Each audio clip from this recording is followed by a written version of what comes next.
After the doom of Valyria, the exiled Targaryens became the last of their kind, the last dragonlords in the world. From the loins of Gaemon the Glorious and Daenys the Dreamer, a succession of Targaryen lords ruled on Dragonstone for over a century, dominating trade on Blackwater Bay thanks to their close allies, the Velaryons and Celtigars, while gazing out to the east, to the homeland they had lost. But the coming of Aegon Targaryen would bring this idleness to an end. He was the eldest son and second child of Lord Aegon Targaryen and his lady wife, Valyria Velaryon. He had two siblings, the stern and fearsome Visenya, and the cheerful and free-spirited Rhaenys. Since the days of old Valyria, it was customary for the dragonlords to marry brother to sister to keep the bloodlines pure. Yet Aegon married not one, but both of his sisters. It was said that while Visenya won his hand out of duty, it was Rhaenys who truly held his heart. All three siblings were dragonlords, commanding the last remaining dragons since the Doom. Each were named after the ancient gods of old Valyria. Visenya, the eldest of the three siblings, rode Vhagar, the smallest of the dragons, though she could still devour a horse whole. The youngest, Rhaenys, rode Meraxes, a beautiful silvery beast with golden eyes.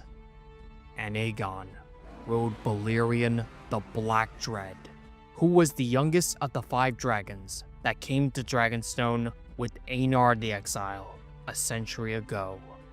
But by Aegon's time, he was the largest of the dragons to ever soar the skies of Westeros. After his triumph over the Volantines in the east, Aegon returned his sights towards the west. For years, he and his sisters traveled throughout the 7 kingdoms, exploring the Reach and perhaps even the Westerlands as well, ostensibly visitors to the regions. Even before he launched his invasion, Aegon ordered the construction of a great table carved in the shape of the continent. This massive slab of wood would be known as the Painted Table, a great map painted to show all the mountains, woods, meadows, and castles of Westeros.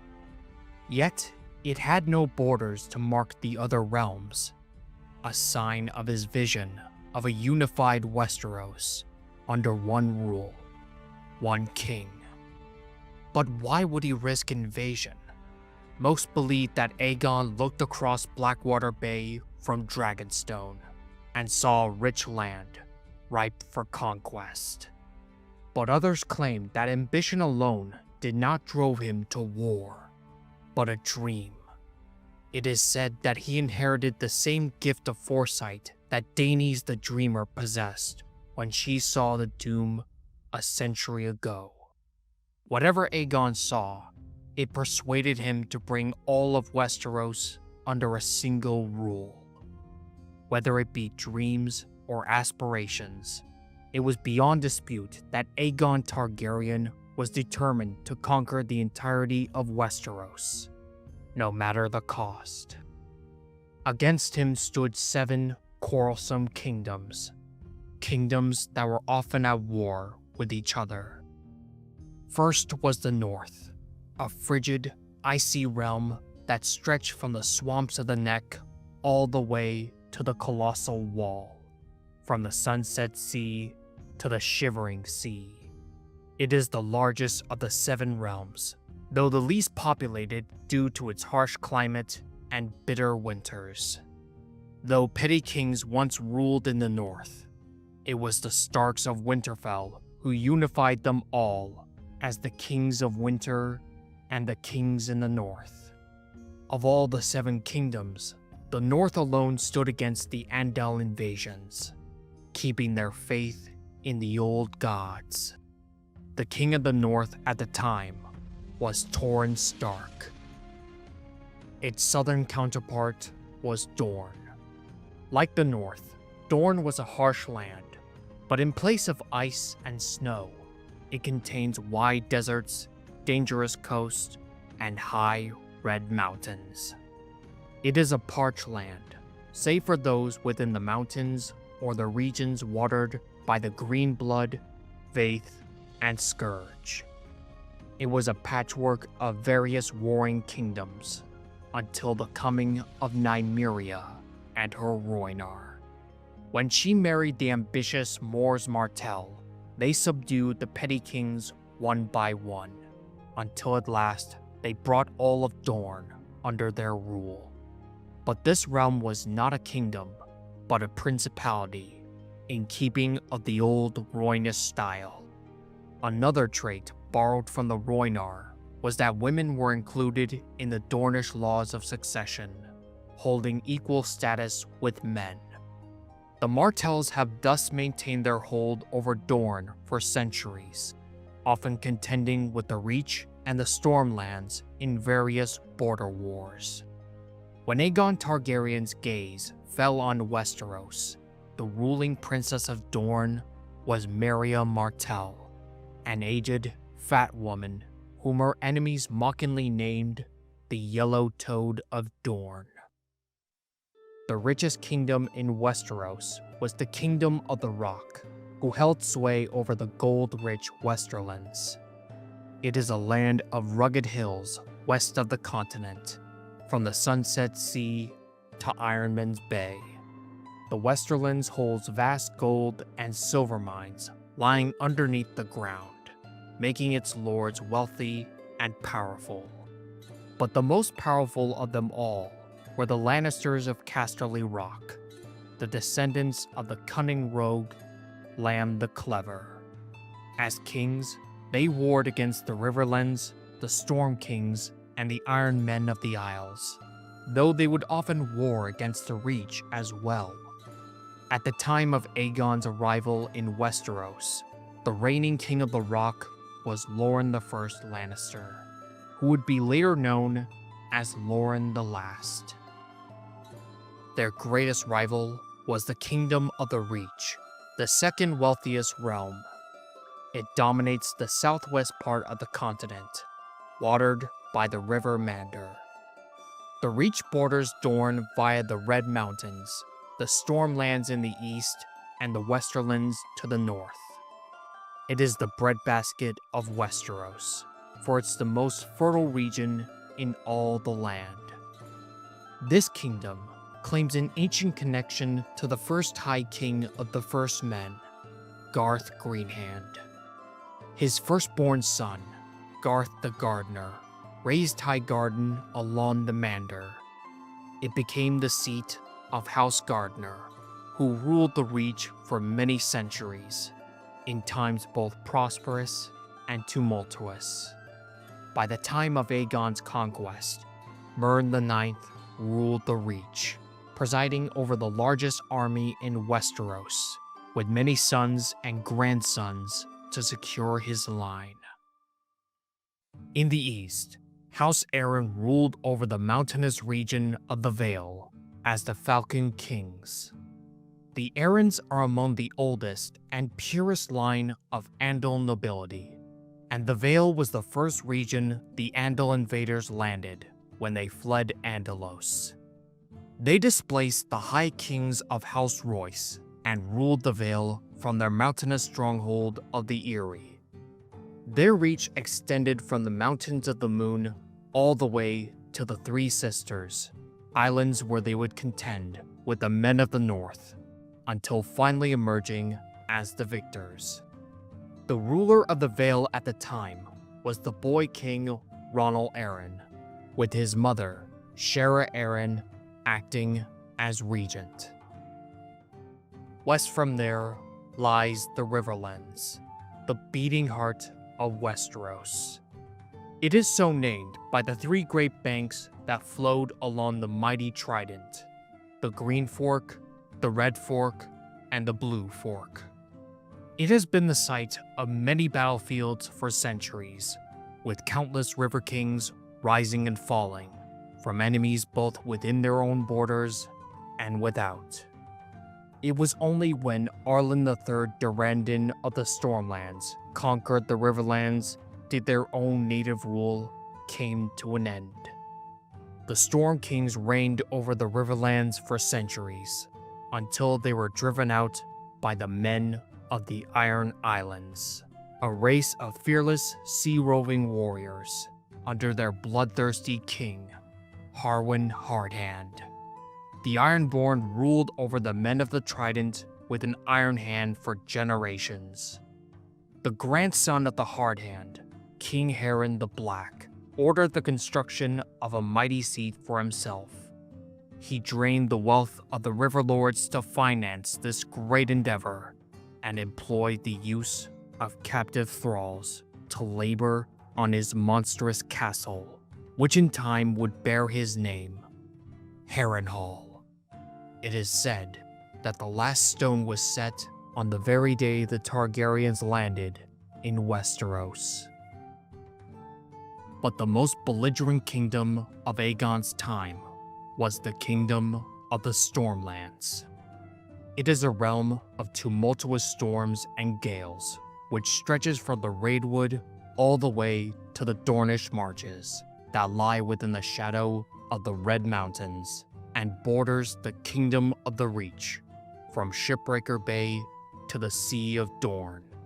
The kingdom's roots can be traced back to the construction of Storm's End, a formidable redoubt raised by the hero king Doran Godsgrief to stand against the gods of sea and wind.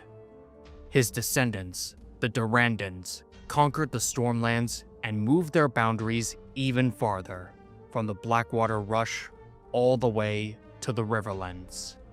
But due to their harsh climate, they were thinly peopled, and so the Kingdom of the Storm dwindled over time. The last of the Durrandons was Argilac the Arrogant, an old but fierce warrior king, with his only heirs being his maiden daughter, Argella. It was Argilac who woke the dragon's fury. The old Storm King wanted a powerful ally against Harren the Black and reclaim the Riverlands that his Iron Men had stolen. And so, he reached out to the Targaryens of Dragonstone, offering the hand of his maiden daughter to Lord Aegon, along with a dowry of lands beyond the Blackwater, lands he did not actually have. But Aegon rejected the offer, for he already had 2 wives and had no need for another. Instead, he offered the princess's hand to his closest friend and champion, Orys Baratheon. The Storm King rose in fury at the offer, for Orys was said to be the bastard half-brother to Aegon, and viewed it as an insult to his daughter. His reply was a box and a note. "These are the only hands your bastard shall have of me." And in it were the hands of Aegon's envoys. In response, the Lord of Dragonstone summoned his allies and vassals to attend him. The Valyrians and Celtigars heeded his call, as did 2 nominal vassals of the Storm King, the Lords Massey and Bar-Aemon, who had greater ties to Dragonstone. 6 days of debate followed, and on the 7th, thousands of ravens flew to all the lords and kings of the land. They all carried a single message. From this day forth there would be but one king in Westeros. Those who bent the knee to Aegon of House Targaryen would keep their lands and titles. Those who took up arms against him would be thrown down, humbled, and destroyed. Not long after, Aegon and his sisters mounted their dragons and crossed Blackwater Bay with a small army of 3,000 strong, though some say it was only in the hundreds.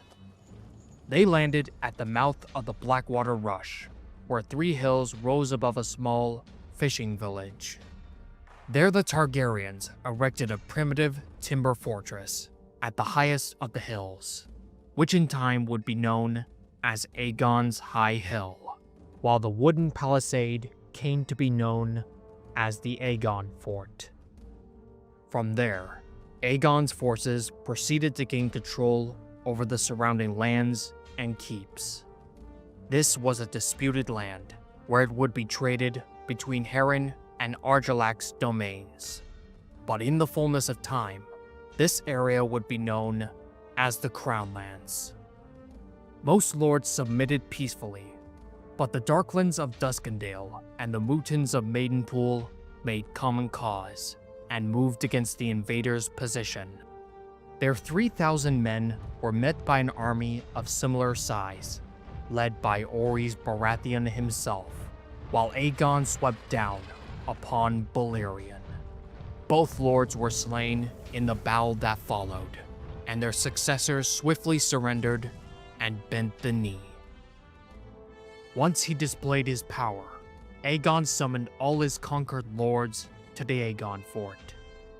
There he was crowned by Visenya, with the Valyrian steel crown studded with blood-red rubies, and hailed as the king of all Westeros by Rhaenys, in a ceremony witnessed by only a small gathering of petty lords and knights. And there he displayed his war banner, a red three-headed dragon breathing fire on a black field. Though the dragonlords of old Valyria had never used such heraldic banners, these arms would be carried by Aegon's descendants for generations to come. Once they saw him as one of their own, the lords laid their swords at Aegon's feet and swore fealty.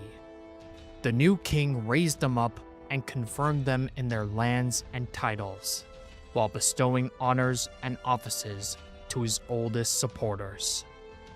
The Lord of the Tides, Daemon Velaryon, was made Lord Admiral and the first Master of Ships, in command of the royal fleets. Crispian Celtigar was made Master of Coin, in charge of taxation and economic affairs. Tristan Massey was made Master of Laws, examining the laws and customs of the realm. And above them all stood Orys Baratheon, whom Aegon proclaimed his shield, his stalwart, his strong right hand. And thus, a bastard became the first hand of the king, the second most powerful man in the realm. In response to this brash act, the rulers of the Seven Realms prepared for war. But for Dorne and the Vale, they sent overtures of support, but as allies, not vassals. Aegon rejected them both and divided his host in 3 forces, each accompanied by dragons. Orys took the main bulk of the army to the Stormlands with Queen Rhaenys and Meraxes, while the new Lord Admiral, Daemon Velaryon, led the Targaryen fleet against the Vale, with Queen Visenya accompanying them on Vhagar. And King Aegon and Balerion marched against Harren the Black with a smaller host. All 3 forces encountered resistance from their foes. At the Battle of Oldtown, 2/3 of the Targaryen fleet was sunk or taken by the Arryn fleet, augmented by Brovosi's sails, as well as claiming the life of Lord Velaryon. The Storm King's bannermen ambushed Orys Baratheon's forces in the rear, killing over 1,000 men, and Harren the Black's sons launched raids against Aegon's host. Yet these were but setbacks, and disaster was averted thanks to the Targaryen dragons.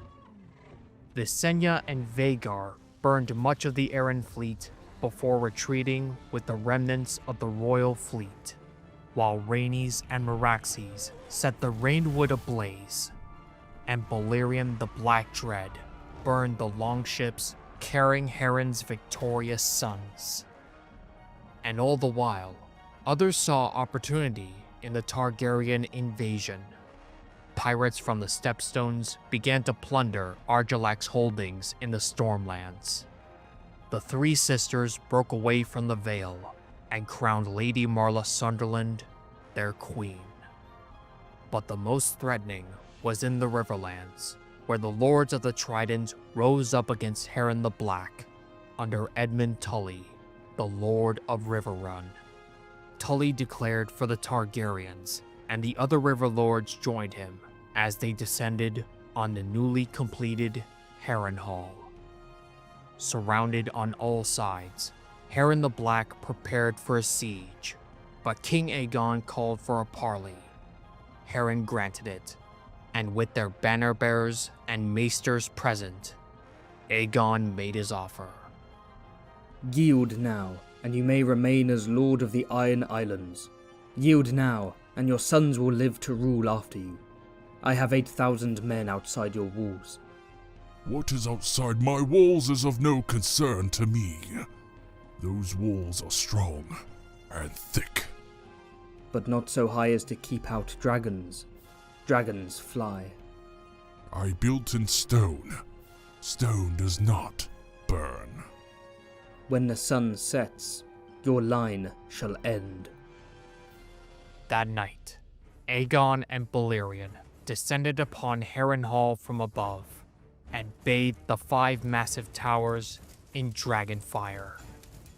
The Ironborn leapt from the battlements and burned. They cowered against the walls and burned. They fled in terror and burned.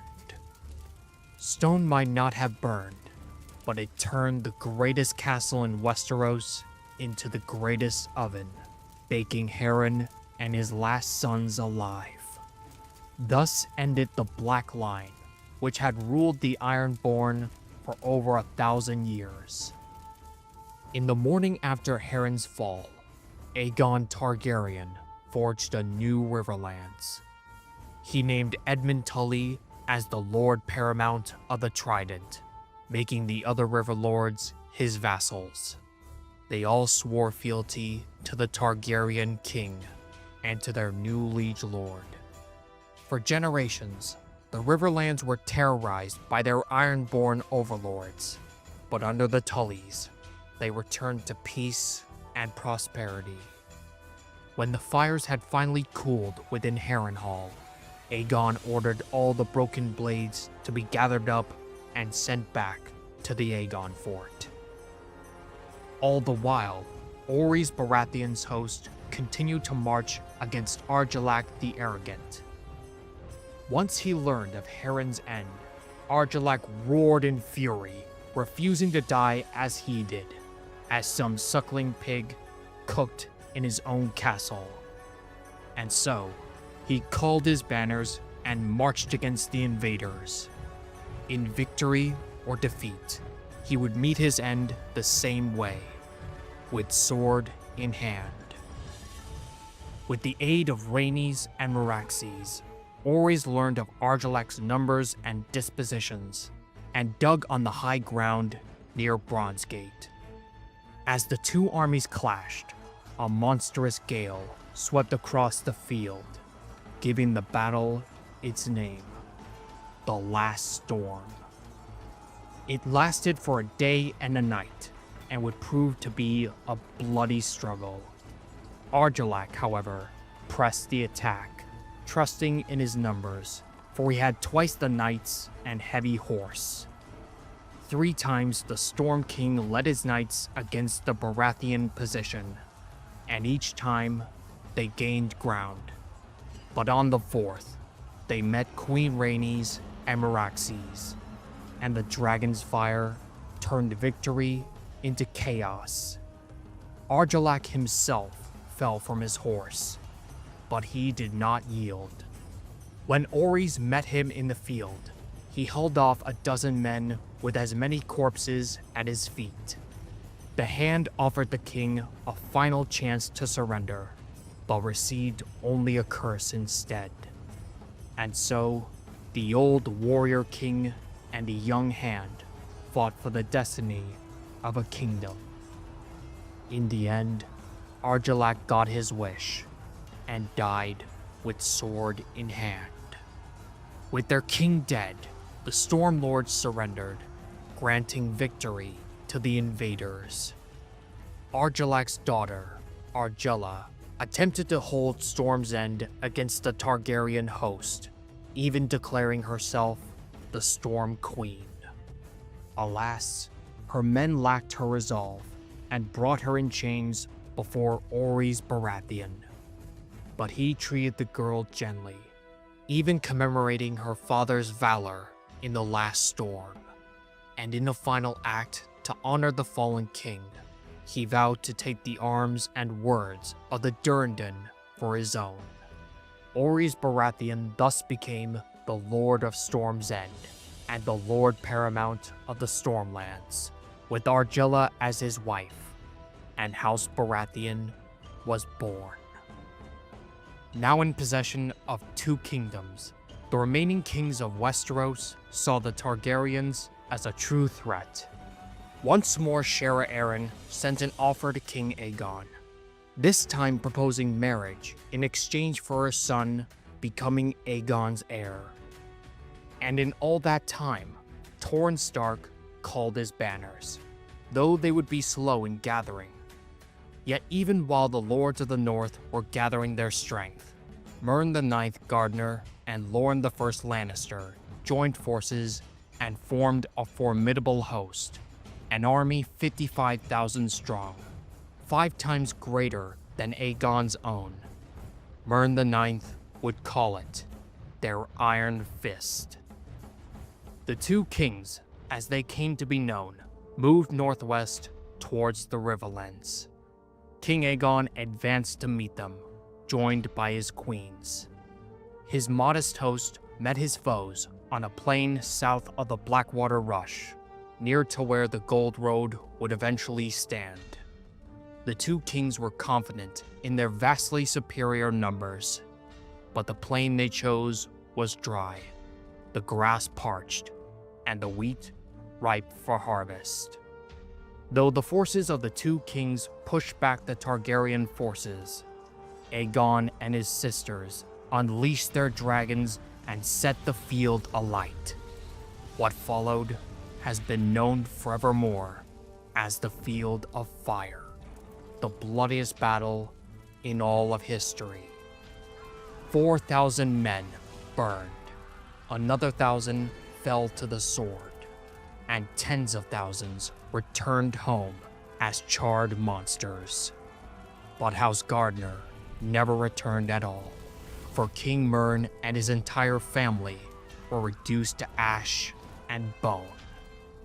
Loren Lannister only survived by escaping the carnage once he saw the battle lost. When he was captured a day later, the King of the Rock surrendered his crown at Aegon's feet and paid him homage. Many of his vassals followed suit, along with the surviving lords of the Reach. And so, Loren Lannister became the Lord of Casterly Rock, Shield of Lannisport, and Warden of the West. When the flames cooled, Aegon ordered all the broken swords to be rounded up and sent east. He then flew to Highgarden to secure it before a claimant could seize it for his own. At the time, the castle was held by Harlan Tyrell, the High Steward. He swiftly surrendered it to the Targaryen king without demur. In reward, Aegon named him the Lord of Highgarden, Warden of the South, and Lord Paramount of the Reach. At a stroke, the castle passed from kings to stewards, and the Tyrells became one of the greatest lords of Westeros. Yet the rise of the Golden Rose would lead to a slow decline in some of the oldest and noblest families of the Reach, those that had once commanded pride of place at the side of the Gardener kings. Among them, the Peaks of Starpike and the Osgreys of Standfast. From Highgarden, Aegon intended to continue his conquest in the south, but he soon learned of a new threat descending from the neck. Torrhen Stark had entered the Riverlands with an army of 30,000 savage northerners. Aegon sent word to his queens and vassals and raced north, astride Valyrian. When King Torrhen arrived at the Trident, he found at its opposing bank the combined strength of all of Aegon's conquered kingdoms. Riverlords, Westermen, Knights of the Reach, Stormlanders, all had come. This force outnumbered Torrhen's by half, and above them all flew 3 great dragons. Torrhen had learned much and more about the burning of Harrenhal and the Field of Fire, and knew that if he crossed the Trident, his men would suffer similar ends. But most of his lords wished to press on regardless, trusting that northern valor would carry the day. Others wanted to retreat to Moat Cailin, the northern fortress that had thrown back scores of southern invasions. Even the king's bastard brother, Brandon Snow, offered to sneak into the enemy encampment at the dead of night and slay the sleeping dragons.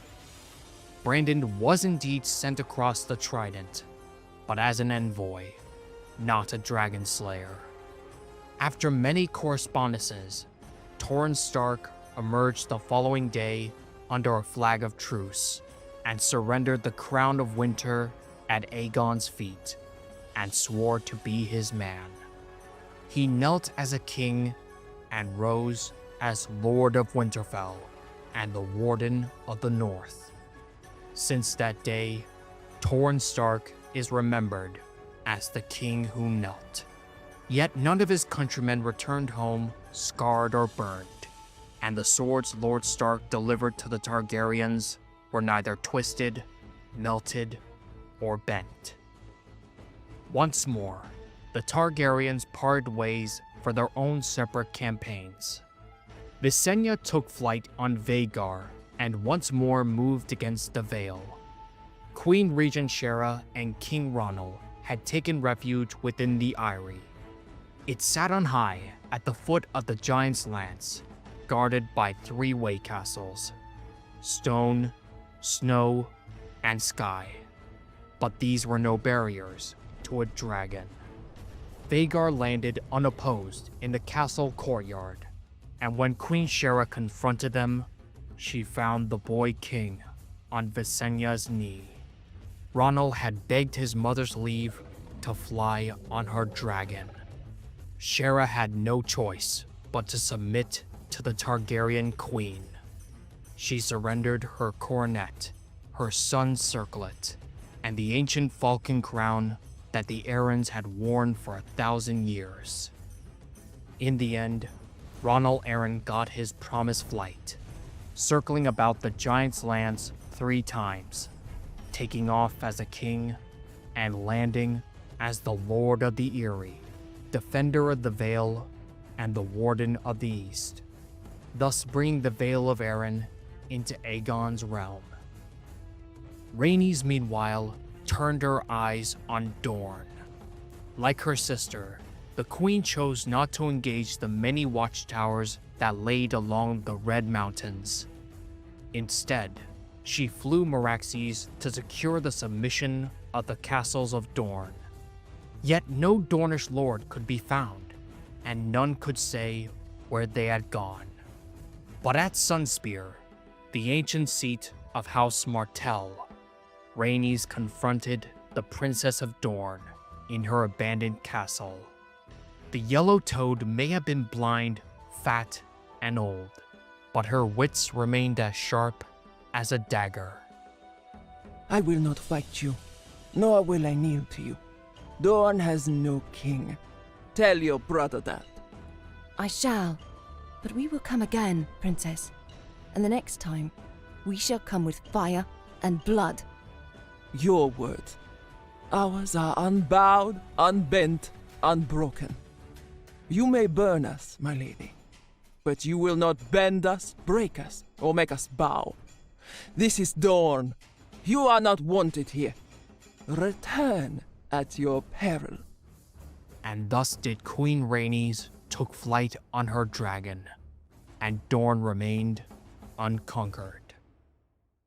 To the west, Aegon Targaryen moved against Oldtown, the greatest city in Westeros.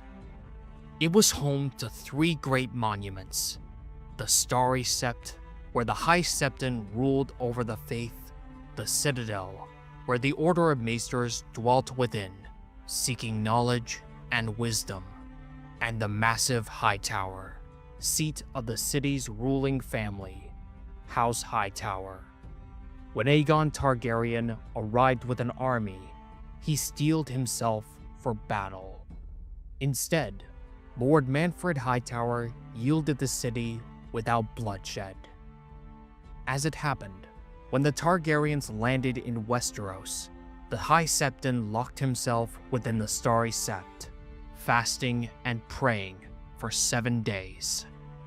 On the 7th, he received a vision from the crone, a vision of blood and fire should Oldtown oppose the dragons.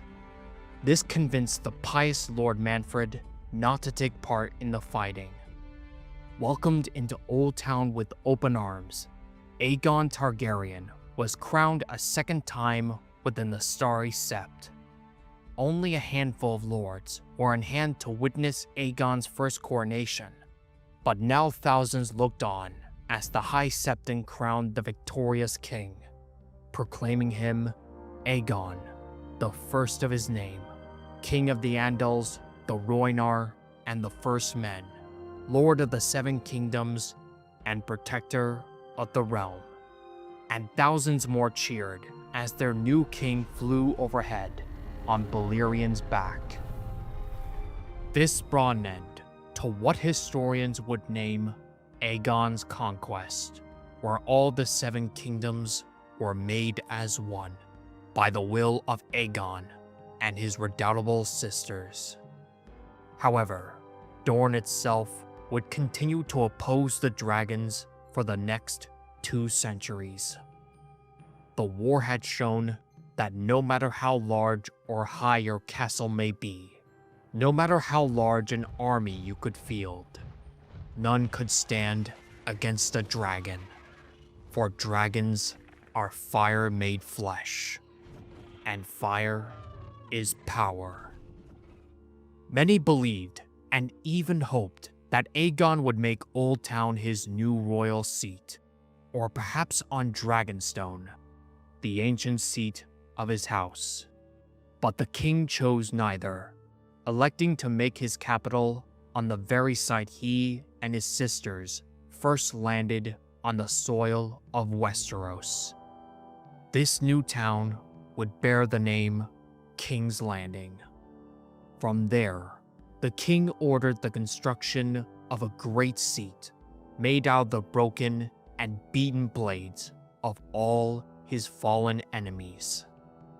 For 59 days, scores of blacksmiths labored, until Balerion the Black Dread blasted it with his dark flames, transforming it into the Iron Throne, a throne fit for a conqueror. From this seat, the House of the Dragon would rule the newly forged 7 kingdoms for nearly 3 centuries, until the reign of the Mad King, Aerys II. Aegon Targaryen had written his name in the histories of Westeros. He achieved what only a handful of others tried and failed. He brought an entire continent to heel.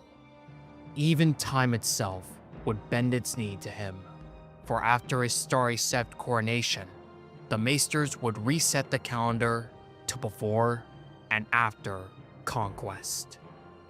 In the centuries to come, many sons of House Targaryen would carry his name.